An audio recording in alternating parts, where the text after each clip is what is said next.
সবজি রান্না করতে মন যায়নি। কচি, বলো। আজকে একটু সবজি রান্না করতে ভালো লাগেনি। তোর কাকিমা কি সবজি রান্না করছে একটু মেখে নিয়ে আয় তো। কিন্তু যদি না দেয়?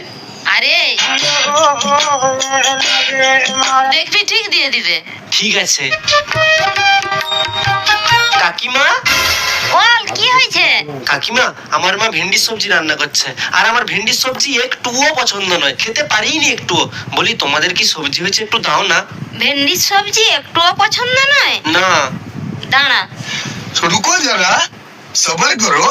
নয়ন তুই তো ভেন্ডির সবজি খাবি নি, বেকার কেন নষ্ট করবি? আমি খেয়ে নেবো, আমার জন্য এনে দে। আচ্ছা এনে দেবো, আগে তোমাদের কি সবজি হয়েছে সেটা দাও, তারপর যে এনে দিচ্ছি। আরে সেই তো তোকে আবার আসতে হবে। তার থেকে তোদের সবজির তরকারিটা নিয়ে চলে আয়, তারপর আমাদের সয়াবিন আলুর তরকারি হয়েছে নিয়ে যাবি। কাকিমা বাদ দাও, আজকে আমি ভেন্ডির সবজি খেয়ে নেবো। বেকার তোমাদের যদি সয়াবিন আলুর তরকারি কম পড়ে যায়, থাক বাদ